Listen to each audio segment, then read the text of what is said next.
Danny Jacobs versus Canelo. What a fight. Sky Sports, well done, yeah, for not missing this one and actually... Because lately you've been falling off. Sky Sports have been falling off. Well, they've been missing out on some serious fights and some serious activities and events, so I'm so glad that this is free for everyone to watch, because this is what you call a bad boy fight. Fight of the year, possibly, or quite easily.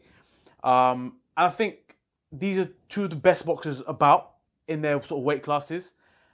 But it's going to be nip and tuck. I think if you go straight into it, it's going to be... I can't see this being any sort of knockouts. I can only see this going on the points. And if I was to predict, I'm going to go with my man, as you probably guessed already, Canelo. I can see a Canelo points win, and that's going to be my prediction. I see a stoppage. Eh? Canelo stoppage. Really? I've just got a funny feeling that there's going to come a stage in the fight that I just can't see that Jacobs will potentially... I don't think he'll get off his stool. I'll be honest with you. I've got obviously the Miracle Man. It's mad. Yeah. Bro, you got a guy here who just come from bone cancer. He's been told that he cannot move from the waist down. You're telling me he's gonna stop at his stool, bro? No, but listen. I get that, but sometimes listen. You know when you come up against somebody at that point in his career when everything that he's doing is going that way, and at the moment when the Miracle Man is going to be going this way. Why would you say that though? I think it's just this point in his career. I can't see that this is going to be. You know, Canelo's the fresher man. I know he's had a lot more fights and stuff, but he's active. I look at Jacobs. He's been through a lot. He's been through a lot. It's a lot. And I just think that the timing wise, this suits Canelo more than it suits Jacobs. I just think that's where I think that there would be a stoppage. I just, as much as I love Jacobs, and I do, and you know the Golovkin robbery and all that sort of stuff. You look at it, and you think to yourself, you know what, he deserves this. You know, he's beat. You know, every time that he's gone into the ring, like for his last three fights, he's the first one to take their O's. So he gave them their first L's. So there's obviously still life left in the man, but I just don't know that this is. I don't know. This could be too much for me. That's what I think. Look, I know that he was at Selecki Derechenko. I think he went for 12 rounds with, right? And the last three fights, I think, I'm pretty sure. Yeah, even four. I think if you're looking at Golovkin, but the thing is, look, he beat Golovkin. For me, I watched that fight and he beat Golovkin, but everyone knew why he was not going to get that W. It was because the Canelo and Golovkin fight had to happen.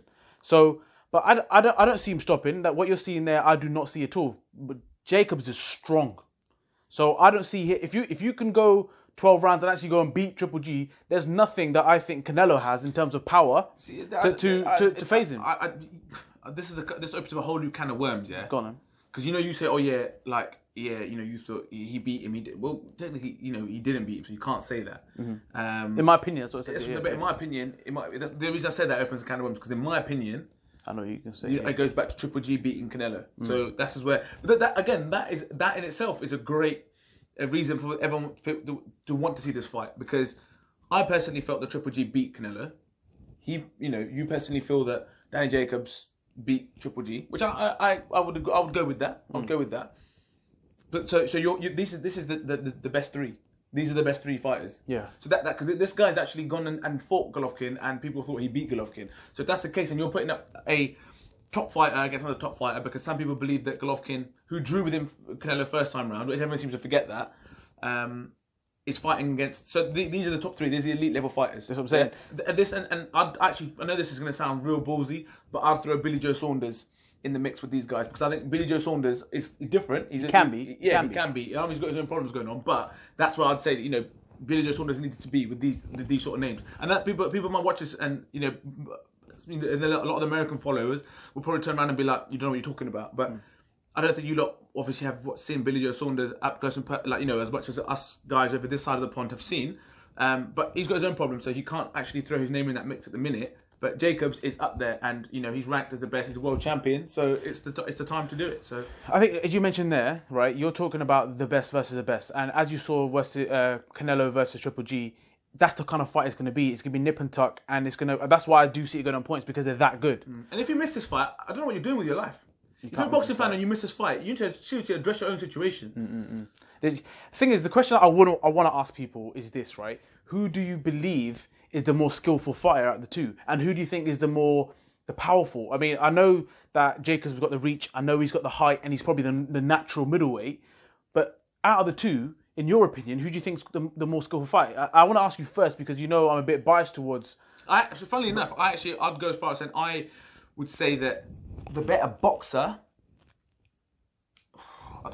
It's hard. It's tough because Jacobs mixes it up differently that fight, to the body and head. There's a fight. I can't remember that guy's name now. I think it's the American / Mexican guy. That he beat a little while ago to give him his first L. Right, Jacobs beat him. Quillen? No. It's after Quillen. Is the Truex? No, it was after that. It'll come back to me. Anyway, this guy was giving him a lot of noise, and Jacobs. That's when you see the true gentleman that he is. Said, "Listen, it's fine. You know, took it all," and he absolutely schooled this geezer. It was embarrassing. It was a schooling. And after the fight, this is where I break Jacobs because I think he's a man's man. He turned around and said, "Listen, I'm not going to turn around and be like, yeah, respect, it's all good, it's a fight. You sell the fight because the noise you made. Well, I'm not having that. But that's the levels that we're at." And I watched that fight and I thought to myself, "He's good. He is good, man." And I thought to myself, maybe he had a good few fights, because he demolished Quillen, he beat Truex. And Truex, to be fair, I think that was his second defeat that he'd given him. But then I'm thinking to myself, yeah, he is, he is a top fighter and he is probably the better boxer. But then you realise that this guy, Canelo, is something else, He's a beast. The only person that's beat him fairly is Mayweather. And Mayweather goes down as the best ever, as far as I'm concerned. And if you look at Canelo's CV, it's ridiculous. It is actually ridiculous. Anyone that's got something or got somewhere in their career, they're part of the slap season, bruv. It's slap season. My man's got 50 plus fights. It's ridiculous for his age, for going for that. And his CV is, like I say, when people talk about Amir Khan and all this kind of stuff, their CV. If you look at this guy's CV, he's fought literally everyone. But then here's one for you, right? Controversial as you like, with Jarrell Miller and all that stuff that's been. Hold on, before you go on. Who do you think is the most skillful? I think Canelo is probably Jacobs is probably the more skillful fighter, but I think Canelo is a lot more aggressive, and he's not like he's miles worse than him. But I think he's a little more. Jacobs probably a bit more polished, but I think Canelo is the one is a lot more aggressive, and I think the aggressor in this bout will win the fight. I think. And I'll go slightly differently. I reckon that Jacobs is the more of the aggressive. The way he throws punches is like. He throws them with a lot of venom every time. The right hand, the right hand is very vicious that he throws. And I just think that Canelo's his combinations, his variety of shots is better. That's what I would go. So go on to your next point. So the point I'm trying to make is the point you just made about Canelo. He's had 15 fights. He's fought everybody. He always seems to be quite churning them over. I don't think that's natural. It's that contaminated meat, baby. Nah, that's what I'm saying. This is why I'm a little bit like.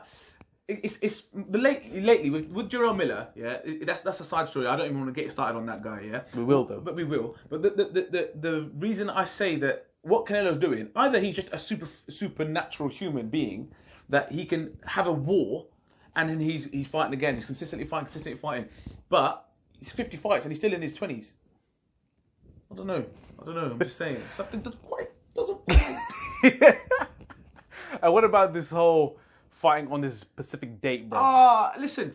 This is what I'm saying. This is another reason why Jacobs. Winning, bro. You're not winning unless you put this guy on the deck. That's it. Yeah, it's proven. It's proved. Unless you put this guy down on the deck, yeah, and don't let him land a shot, you're not winning this fight. Cinco de Mayo. Shock. This is not a surprise. This is not a surprise. And you know that these DAZN have paid this guy phenomenal amounts of money. Phenomenal amounts of money. To lose, bro. So that he won't be not to lose. You won't be losing unless someone can stop you or not put you down. You're not losing this fight, as far as I'm concerned. That's why there's got to be an astronomical amount of money on this fight for someone like Danny Jacobs. That's what I think. Yeah, no, I can't even argue that. I can't. And this whole fighting on the same date all the time. And like you said, if Jacobs to win this fight, he's gonna have to knock him out because on points, I already believe that Canelo can win on points. But if it's anything close, Jacobs ain't getting enough and ain't getting it. And even if it's at 2 rounds, those 2 rounds will not be swayed towards Jacobs. Do you know what I mean? This is a split. It's so tight. You know when you hear all the commentators and especially these Americans. you can give it to either one of the fighters that round. Well, you know who it's going to. You know which way it's going. So, you know what I mean? We could give it either way. Don't worry, we give it this way. Yeah. Next. Next round, baby. Yeah, so let's wrap this up as the prediction. So you're going with Canelo knockout. Yeah, TKO or, yeah. Maybe he won't have sparking, but it will get stopped. Okay. Yeah, I don't see Jacob stopping at all, but I do see Canelo winning over 12 rounds. If it is the judges just giving him the rounds because they want to, because it's the date, or like I do believe that the guy's got tremendous amount of skills, and I do think that he will. Do you think? My question to you and to the viewers is that, let's say Canelo wins this fight, what next for Canelo? And I know you should never look beyond it, but we can because we didn't anyway. But all I'm saying is, do you go back to fight Triple G? Nah, I don't. But then who else? You got to look at the Errol Spencers and the Crawfords and stuff. So I think that's the only way. What? So they're going to move up? You expect them to move up? Errol Spence, yeah. Not Crawford. Crawford has a push. Yeah, well, Errol Spence, you could do maybe a catch. He's a big welterweight. But what I'm saying is, in that division, that's the only fight that excites me. Can he go up? Who? Canelo? Yeah, which he did with Rocky Fielding, right? But that's Rocky Fielding. Will he just think, you know what? This is finished. Callum Smith. That's what I'm saying. So it's gonna have to go that way, isn't it? Yeah. Or like the Errol Spence one. That's the one that one excites me the most, probably. I don't know if it does. I don't know because again, he's at an advantage. Again, he's naturally the bigger guy. Go and fight someone bigger. Take guys. And listen. But how big do you want this guy to go, bro? What I'm saying is, you know, it was like, oh, we did go up to fight. But he fought Rocky Fielding, bro. Don't you disrespect Rocky Fielding out here, bro. Anyway, let us know your predictions on this fight, and do you think that you're going on the same way with Canelo on points or TKO or KO? And until then, or is the Miracle Man going to pull off another miracle? Until then, for the reaction video, don't forget to share, like, and subscribe, and comment. Peace.